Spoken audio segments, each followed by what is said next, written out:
आपका किया गया भजन, आपका किया गया मंत्र जाप, जब आप करने के लिए बैठें, उपास करें, मंत्र जप करें, कीर्तन करें, तो आप जब जप करने या कीर्तन करने या मंत्र जाप करने या उपास करने के लिए जब तैयार हों और आगे बढ़ें, उपवास करते समय, तप साधना करते समय कोई परिवार का व्यक्ति आकर यदि आपका हाथ पकड़कर उठा दे या आपको अपशब्द कहे, तो ये श्रेष्ठता नहीं हो। आप करो पशुपति व्रत, आप करो सोमवार के व्रत, पर निवेदन है कि व्रत करते समय, व्रत के पहले आपके परिवार वालों को, आपकी पति को, माता पिता को, परिवारजन को ये बात बता दी जाए कि हम ये व्रत कर रहे हैं। क्यों? उसका कारण केवल इतना सा है कि जब हम ये परिवार वालों को बता देंगे कि हम व्रत कर रहे हैं, तो आपके व्रत में कोई टोकने वाला नहीं रहेगा, आपके व्रत को कोई रोकने वाला नहीं रहेगा, और आप निष्कपट भाव से भगवान की अविरल भक्ति को धारण कर सकते हो। निष्कपट भाव से भगवान के भजन को धारण कर सकते। इतना सुंदर वर्णन किया गया है महामृत्युंजय मंत्र का। यदि हम किसी ब्राह्मण से अनुष्ठान करवा रहे हैं, महामृत्युंजय मंत्र का यदि हम किसी ब्राह्मण से अनुष्ठान करवा रहे हैं, शिव महापुराण की कथा कहती है, अनुष्ठान पत्नी करवा रही है या पति करवा रहा है, सास करवा रही है या ससुर करवा रहा है, घर का जेठ करवा रहा है या जेठानी करवा रही है। शिव महापुराण की कथा कहती है, जितने लोग आपके घर में रह रहे हैं, जितने लोगों के साथ आप 24 घंटे घर के अंदर रह रहे हैं, जब हम पशुपति व्रत करें या महामृत्युंजय का अनुष्ठान किसी ब्राह्मण से करवा रहे हैं या मंदिर में हम अनुष्ठान करवा रहे हैं, तो भी हमारे चित्तवृत्ति से हमारे परिवार वालों को ये मालूम होना चाहिए कि मैंने उन ब्राह्मण के द्वारा अपने परिवार के हित के लिए, अपने बुजुर्ग के हित के लिए, अपने घर के हित के लिए मैंने महामृत्युंजय का अनुष्ठान करवाया है। उसका पुण्य 4 गुना बढ़ता है, जिससे घर के लोगों में कोई विस्मयता उत्पन्न ना हो।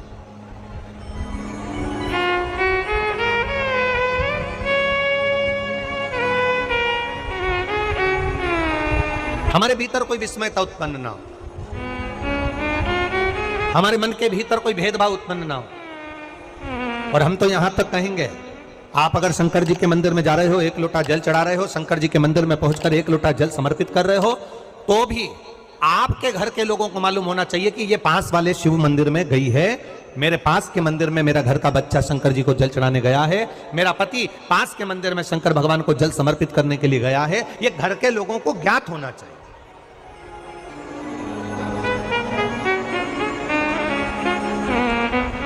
घर के लोगों को यह मालूम होना चाहिए कि ये पास के मंदिर में मेरी धर्म पत्नी गई है, पास के मंदिर में मेरे माता पिता गए, पास के मंदिर में मेरे परिवार के लोग गए। ये आपकी चित्तवृत्ति में और परिवार की चित्तवृत्ति में ये बात रहना चाहिए, छुपा कर नहीं जाना।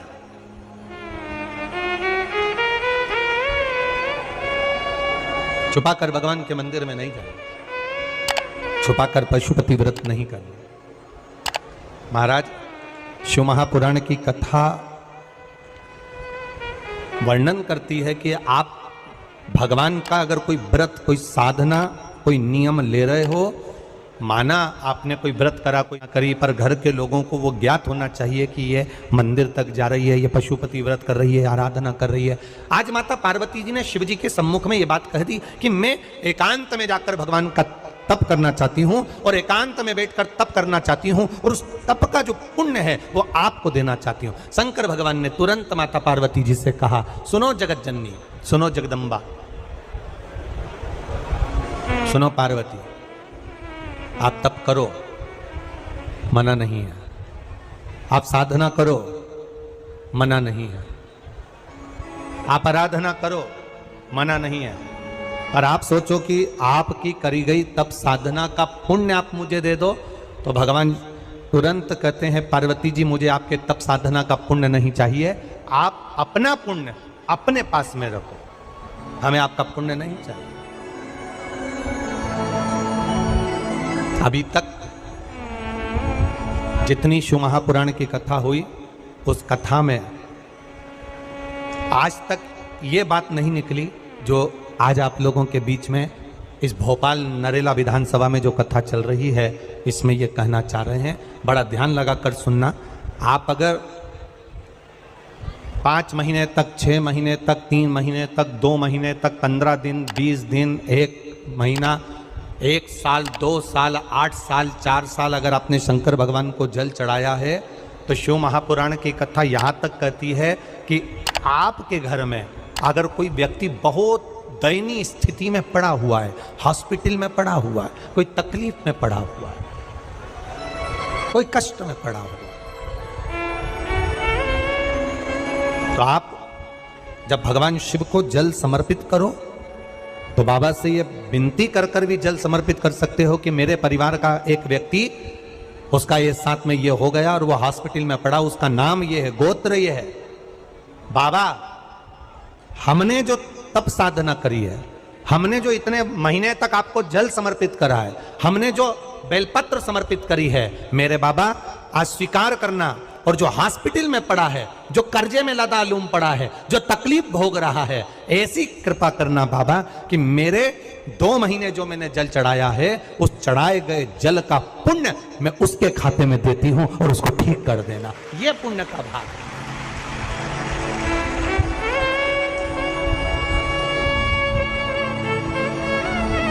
ये पुण्य का भाग है।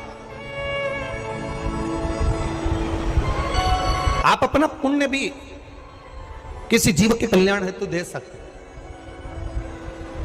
अब किसी ने एक बार ये कथा सुनी और कथा सुनकर कहा महाराज जी आप कहते हो कि शंकर जी पे चढ़े हुए जल का पुण्य भी हम किसी को दे सकते हैं क्या? शंकर जी को चढ़े हुए जल का पुण्य क्या किसी को दिया जा सकता है? क्यों नहीं दे सकते? क्यों प्रदान नहीं कर सकते?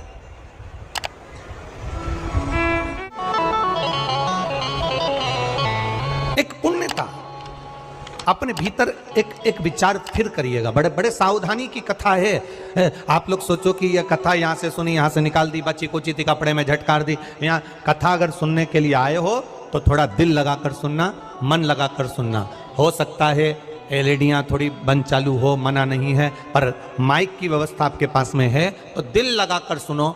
जहाँ मौका मिल जाए वहाँ बैठकर अपना चित्त लगाकर सुनना, क्योंकि 3 घंटे में से केवल 2.5 घंटा आपको प्राप्त होता है। बाकी का पूरा समय आप लोग यहाँ सुबह 6 बजे से रात को 3 बजे से 4 बजे से इस कथा का इंतजार करते हो। शायद दुनिया की पहली कथा होती है शिव महापुराण की कथा, जिसको लोग रात को 4-4 बजे से 3-3 बजे से जगह संभाल कर बैठकर कथा सुनते हैं। तपती हुई धूप, भयंकर गर्मी, 2 किलोमीटर दूर तक पैदल चलकर आना और बैठने के लिए इतना 8-8, 9-9 पंडाल लगाए घर पर, 9-9 पंडाल भी फुल हैं। उन पंडालों में जगह नहीं। धूप में छाता पकड़ना, चादर पकड़ना, साड़ी पकड़ना और उसको पकड़कर बैठे रहना। तपती हुई धूप में जहाँ तहाँ बैठकर कथा सुनना, ये दुनिया की पहली कथा है जिसको लोग कभी भूल नहीं पाएंगे कि इतनी धूप में भी लोग कथा सुन सकते। इतनी धूप, इतनी गर्मी, और केवल एक जगह नहीं, जहां शिव महापुराण की कथा का रसतत्व होता है वहां लोग इंतजार करते हैं 3-3 बजे तक। इसको छूटने मत देना। करण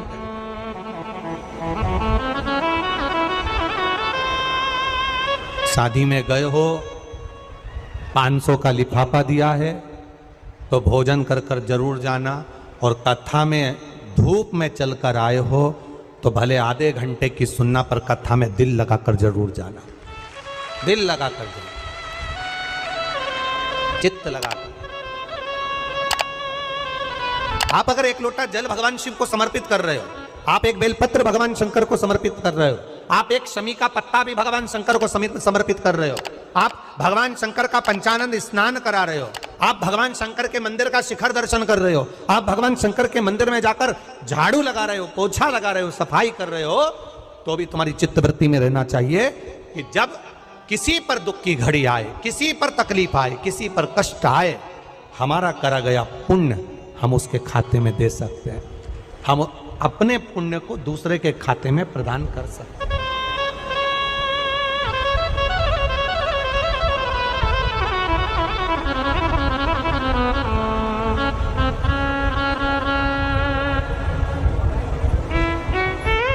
बेलपत्र, जरा ध्यान देना हो। ये बेलपत्र जो होता है, इस बेलपत्र पर कभी कभी आपने देखा होगा कि कई लोग बीच वाले पत्ते पर चंदन लगा देते हैं। ये जो बीच का पत्ता होता है, इस पर लोग चंदन लगा देते हैं। शिव महापुराण की कथा कहती है,